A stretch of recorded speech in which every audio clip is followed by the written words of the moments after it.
27-year-old female with eye bags. Is surgery avoidable?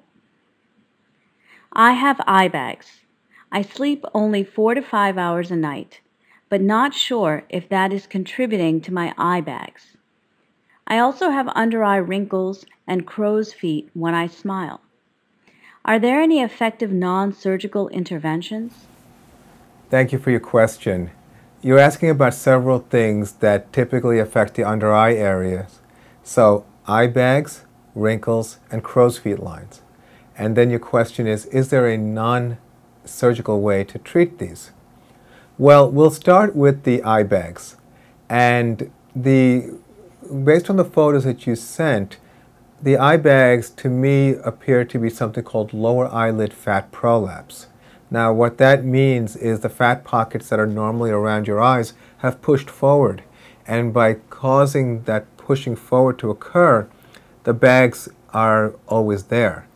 And if you have done, as many of my own patients do, is basically look for under eye creams and solutions that are guaranteed to get rid of bags.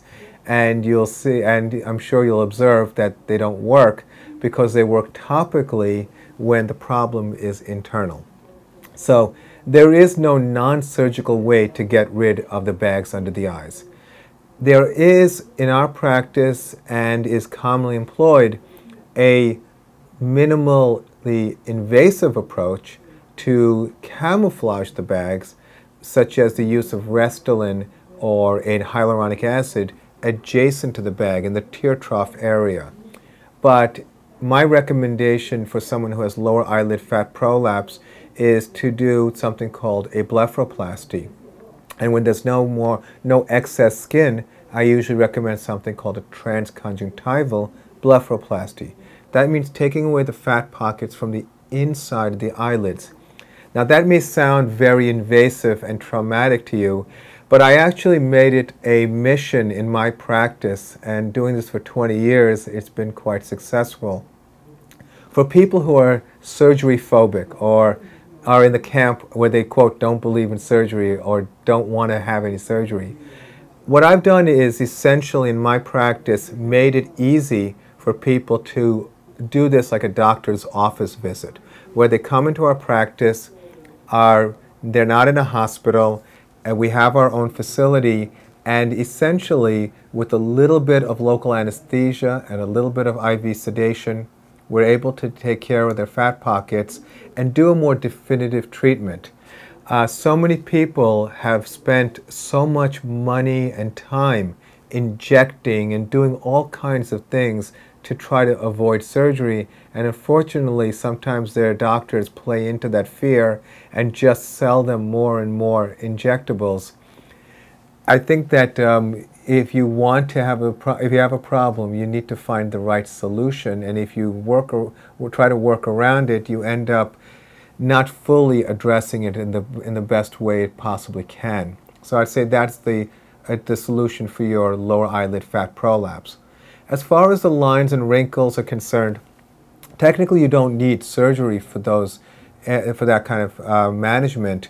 Lines and wrinkles are a lifelong management issue because as long as you're alive and as long as you're moving and smiling, you're going to have wrinkles. So let's distinguish the two types of wrinkles. One is dynamic wrinkles, and that's where the crow's feet lines come in. When you smile, the lines here form that become deeper. And when they get deep and are present even when you don't smile, those are called static lines. So in our practice, we routinely use Dysport and Botox to treat the crow's feet line areas, and that helps minimize the appearance of these lines and reduces the permanence in the skin of these lines. Now for the fine lines under the eyes, or the crisscross lines, we like to do a couple of things. One most conservative thing to start with is retinoids. Whether you're using Retin-A or any of the products that are by prescription, some of the over-the-counter products can also have some pro-retinol or some metabolites that do help the lines. In our own practice, we actually have our own retinol formula. That's a good way to get cell turnover to help improve the lines. The reality also is that unfortunately retinoids do have a tendency to dry the skin, and some people are sensitive to it, so you should be mindful of that. The rest of the tools in our armamentarium of treatment of fine lines includes lasers, radiofrequencies such as Pelave, and platelet-rich plasma, which is drawn from your own blood and uses your own growth factors to stimulate collagen. So at this point, it's probably best for you to do some doctor shopping and get to know a doctor that kind of resonates with you and your personality and understands what your objectives are and that you click with. And once you do, then come up with a plan that works for you. You don't necessarily have to do everything at the same time, but to me, the dominant most problem that you have is the fat pocket. So I would recommend addressing the fat pocket first. And so in summary, the fat pocket it should be addressed first. The fine lines and wrinkles can be treated non-invasively. So I hope that was helpful, and thank you for your question.